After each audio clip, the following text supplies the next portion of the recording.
Дед Мороза? Он тебе приносит подарки? А? Да. И Саша. И Саша приносит? Заботливый отец, любящий муж, Владимир Васильев бывает грозным только на сцене, когда его бас потрясает своды концертных холлов и театров.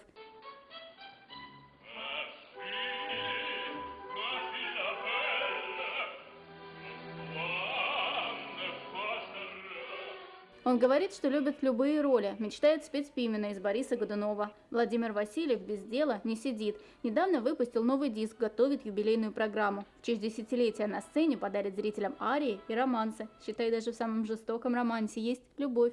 А вот в музыку певец пришел случайно. Мы проходили мимо музыкального училища в Набережных Челнах, где я родился, вырос. И мама мне говорит: сыночек, а ты не хочешь стать музыкантом? Из окон музыкального училища, лето тогда было, доносились звуки валторны, фортепиано, скрипки.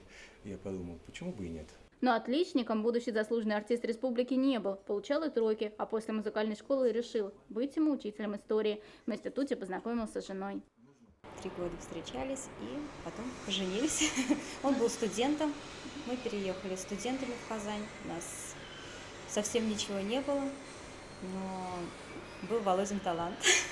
Талантом Владимир Васильев часто радует и соседей. Репетировать дома он долго не мог, стеснялся. Комплексы сломал его педагог Евгений Нестеренко. Всего одной фразой: «За такой голос надо платить».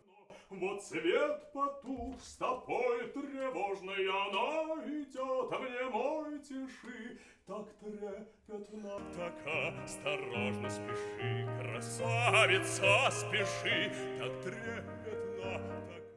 Певец много участвовал в конкурсах. Раньше дипломы занимали всю стену, пока однажды не решил: хватит умиляться былому, надо думать о новых проектах.